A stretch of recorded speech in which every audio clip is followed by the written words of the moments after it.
Hello there, everybody, and welcome to Carnacki's The Ghost Finder, The Find, written by. Doesn't actually say who it was written by. No, it doesn't say who it was written by, but William. Oh, yes, it does. William Hope Hodgson. So yeah, today I'm going to be reading this, and then afterwards I'm going to be doing the last Sherlock Holmes story, Chapter 4, Part 5. Um, so that's today. That's today's videos. Normal service will be resumed next week. Um, so yeah, I'll get on with the find. In response to Carnacki's usual card of investigation to dinner, I arrived in good time at Shireen's Walk to find Arkwright's Taylor and Jessup already there. And a few minutes later, we were seated round the dining table. We dined well as usual, and as nearly always happened at these gatherings, Carnacki talked on every subject under the sun. But the one on which he had expectations, it was not until we had all expectations. It was not until we were all seated comfortably in our respective armchairs that he began. A very simple case, he told us, puffing his pipe. Quite a simple bit of mental analysis. I had been talking one day to Jones and Mulberry and Jones, and the editors of the Bible File and Book Table, and he mentioned having come across a book called The Dumpley's Atrocities. Now, the only known copy of this book is in the Caylin Museum. The second copy, which had been picked up by Mr. Ludwig, appeared to be genuine. Both Mulberry and Jones pronounced it to be so, and that anyone here knowing the reputation pretty well would settle it. I heard all about this book from my old friend Van Dale, the Dutchman who happened to be at the club for lunch. What do you know about the book called Dumpley's Atrocities? I asked him. You might as well ask me what I know of your city of London, my friend, he replied. I know all there is to know, which is very little. There but wasn't one copy of that extraordinary book printed, and that copy now is in the Caylin Museum. Exactly what I had thought, I told him. The book was written by John Dumpley, he continued, and presented to Queen Elizabeth on her 40th birthday. She had a passion for wordplay of that kind, which is merely literary gymnastics, but was raised by Dumpley to an extraordinary heights of involved and scandalous punning, in which those unsavoury tales of those at court are told with wit, pretended innocence, that is incredibly in its malicious skill. The type was distributed and the manuscript burnt immediately after printing that one copy, which was for the Queen. The book was presented to her by Lord Welbeck, who paid John Dumpley 20 English guineas and 12 sheep each year, with 12 firkins of Miller's Abbot ale, to hold his tongue. Lord Welbeck wished to be thought the author of the book, and undoubtedly he had supplied Dumpley with the very scandalous and intimate details of famous court personages about whom the book is written. He had his own name put in the place of Dumpley for though it was not a matter for much pride for a well-born man to write well in those days. Still, a good wit such as the Atrocities was deemed to be was a thing of high praise at the court. I had no idea it was famous for you say, I told him. It has a great fame among a few, replied Van Dale, because it is at the same time unique, of a value both historic and intrinsic. There are collectors today who would give their souls if a second copy might be discovered. But that's impossible. The impossible seems to have been achieved, I said. A second copy is being offered for sale by Mr. Ludwig. I have been asked to make a few investigations, hence my inquiries. Van Dale almost exploded. Impossible! It is another fraud. Impossible, he roared. It's another fraud. Then I fired my shell. Messrs. Mulberry and Jones have pronounced it unmistakably genuine, I said, and they are, as you know, above suspicion.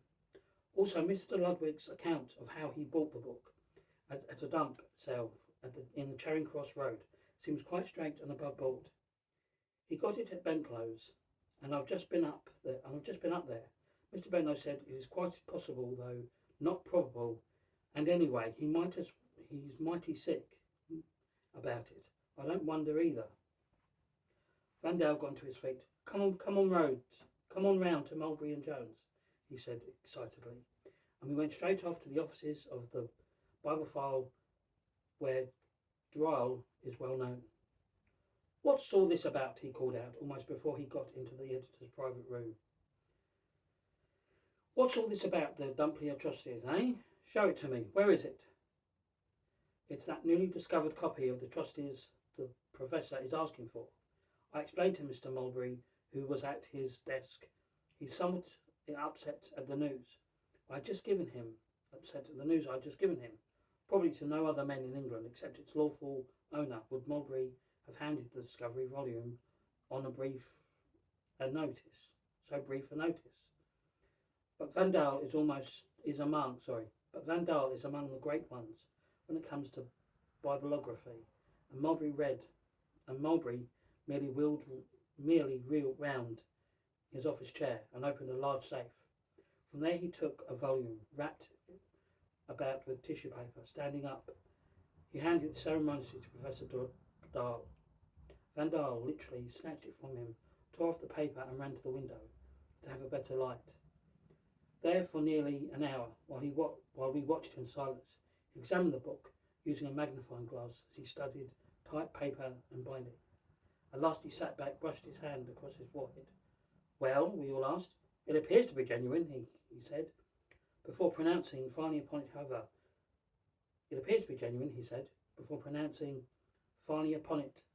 I should like to have the opportunity of comparing it with an authentic copy in the Calum Museum. Mr. Mulberry rose from his seat and closed at his desk. I shall be delighted to come with you, Professor, he said. Well, we shall be only too pleased to have your opinion in the next issue of the Bibliophile, which we are making a special dumpling number. For the interest aroused by this find will be enormous among collectors. When we all arrived at the museum, Vandal sent in his name to the chief librarian, where we were all invited into the private room. Here the professor stated the facts and showed him the book he had been brought along with him. The librarian was tremendously interested.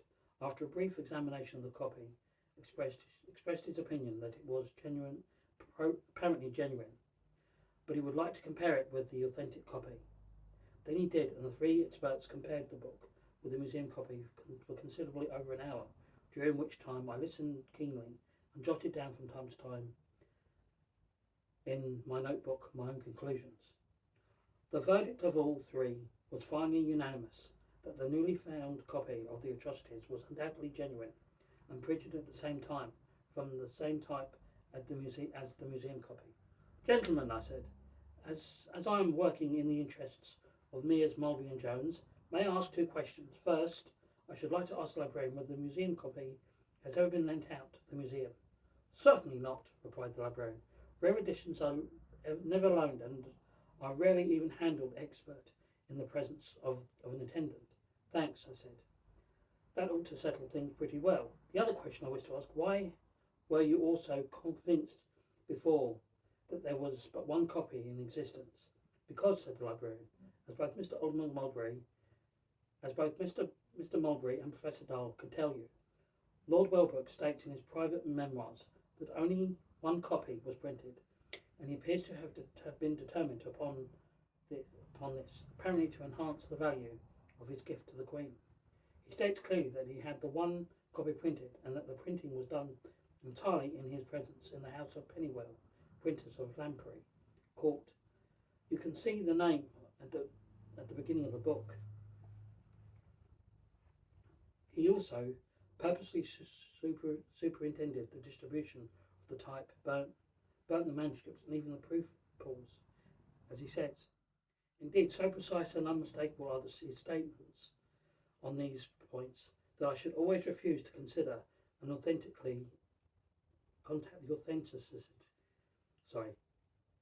his statements on these points, that I should always refuse to consider the authenticity of any found copy unless it could stand such a drastic text as this one has been put through. But here is the copy, he went on, unmistakably genuine, and we have to take the evidence of our senses rather than the evidence of Lord Welbeck's statement. The finding of this book is a kind of literary thunderbolt. It will not make some commotion in the collecting dovecotes, if I'm not mistaken. What should you estimate its possible value at? I asked him. He shrugged his shoulders. Impossible to say, he answered. If I were a rich man, I would gladly give £1,000 to possess it. Professor Dahl, there, being more fortunately endowed with worldly wealth, would probably outbid me unmercifully. I expect if Mers, Mulberry and Jones do not buy it soon, it will go across to America in the wake of half the treasures of the earth. We separated, then and went our various ways. I returned here, had a cup of tea, sat down with a good long think, for I wasn't at all satisfied in my mind that everything was as plain and as above board as it seemed. Now, I said to myself, let's have a little plain and unbiased unreasoning applied to see what comes to the test. First of all, there was the apparently inconceivable statement in Lord Welby's memoirs that there was only one copy of the atrocity printed. This titled gentleman evidently took extra pains to see that no second copy of the book was printed, and the very proofs he burned. And this copy is no conglomeration of collected printers' proofs. For the examination the three experts have given it quite precludes that idea. All these points then to what I might term certainly number one, that only one copy was printed. But now comes to the next step. A second copy has been proved today to exist. That is certainly number two. And the two make that impossibility a paradox.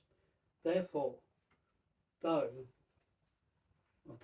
the two centuries, I've been bound in the end to accept the second, but equally I cannot accept the complete smashing of the plain statement made in Lord Welbeck's private memoirs.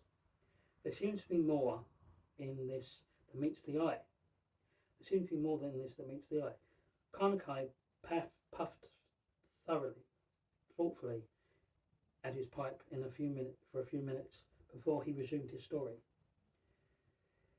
In the next few days, he continued, by simple methods of deduction and a matter of fact, following of the clues that thereby indicated that I laid bare, as cunningly planned as a little drama of clever crime as I have ever met with. I got into communication with Scotland Yard, my clients Myers, Mulberry and Jones, Ralph Ludwig, the owner of the find, and Mr. Knott, the librarian. I arranged with a detective from the yard to meet us all at the offices of the Bible file book table, and I managed to persuade Knott to bring along with him, the museum copy of the atrocities. In this way, I had my stage set, and with all the characters involved, in that little bookish office of the 100-year-old Collectors Weekly. The meeting was for 3 in the afternoon, and when they had all arrived, I asked them to listen to me for a few minutes. Gentlemen, I said, I should like you to follow me a little in a line of reasoning which I wish to indicate to you. 2 days ago, Mr. Ludwig brought to this office a copy of a book which only one copy was supposed to be exact. Examination of his find by 3 experts, perhaps the 3 greatest experts in England, proved it to be undoubtedly genuine. That is a fact number 1. Fact number 2, that they were the very best reasons for supposing there could not be 2 original copies of this particular book in existence. Now we were forced by the experts' opinions into accepting the first fact as indubitably, but there still remains to explain away the second fact, that is the good reason for supposing that the only copy of this book was originally printed. I found that although I was forced to accept the idea of the finding of the second copy, yet I could not see how to explain away the good reason I had mentioned. Therefore, not feeling that my reason was satisfied, I followed the line of investigation, which unsatisfied reason indicated that I went to Kalen's museum and asked questions. I had already learned from Mr. Knotts that rare editions were never loaned. An examination of the registers showed that atrocities had been referred to only 3 times by 3 different people in the last 2 years. And then, as I knew, always in the presence of an attendant, this seemed to prove enough that I was hunting a mare's nest. But reason still asserted that there were more things not explained. So I went home and thought it all out again. A dedication remained from all my hours of thinking. That was that the 3 different men who had examined the book within the last 2 years could be the only line of explanation left to me. I found out their names: Charles Noble and Waterfield. My meditations suggested a handwriting expert, and the 2 of us visited the museum register. And the result that I found, my reason had not led me astray. The expert pronounced the handwriting of the 3 men to be handwriting of one and the same person. My next step was simple. I came here to the office with the expert and asked if I could be shown any handwriting of Mr. Ralph Ludwig. I could, and the expert assured me that Mr. Ludwig was the man who had written the 3 different signatures in the register of the museum. The next step is deduction on my part, and is indicated by reasoning as the only possible lines of which Mr. Ludwig could have worked. I can only suppose that he must have come across a dummy copy of the atrocities in some way or other, possibly in the bundle of books he says he picked up at Bentley's sale. This blank paper dummy of the book would be made up by the printers and bookbinders as to enable Lord Welbrook to see how the atrocities would bind up and bulk. The method is common in the publishing table, as you know. The binding may be exactly as duplicate of what the find article will be, but the inside is nothing but blank paper of the same thickness and quality as that on which the book will be printed. In this way, a publisher can see beforehand just how the book will look. I'm quite convinced that I have described the first step to Mr. Ludwig's ingenious little plot. He made only 3 visits to the museum, and as you will see in a minute, if he had not been provided with a facsimile in binding of the atrocities on the first visit, he could not have carried out this plot under four. Moreover, unless I am mistaken by my psychology of the indent, in which, though becoming possessed of this particular dummy copy, that he thought on this scheme, is that not so, Mr. Ludwig? Sorry, I'm mistaken in my psychology of the indent, in which it was through becoming possessed of this particular dummy copy that he thought of this scheme. Is that not so, Mr. Ludwig? I asked him, but he refused to reply to my question, and sat there looking very crestfallen. Well, gentlemen, I went on, and the rest is plain sailing. He went the first time to the museum to study the copy, after which he definitely replaced it with the dummy copy, one he had brought in with him. The attendant took the copy, which was extremely identical with the original, and replaced it in its case. This was, of course, the one big risk in Mr. Ludwig's little venture. A smaller risk was that someone should call and ask for the atrocity before he could replace it, in which the original for this was what he meant to do, which he did after He had photographed each page. Isn't that so, Mr. Ludwig? I asked him, but he still refused to open his mouth. This, I resumed, accounts for his second visit, when he returned the original and started to print on hand press the photographer's blocks, which he had prepared. Once the pages were bound up in the dummy, he went back to the museum and exchanged the copies and the time taking away for keeps the museum copy and leaving the very excellent printed dummy in its place. Each time, as you know, he used a new name and a new handwriting and probably disguises of some kinds, for he had no wish to be connected with the museum's copy. This is all I have to tell you, but I hardly think Mr. Ludwig will care to deny my story. Eh, Mr. Ludwig?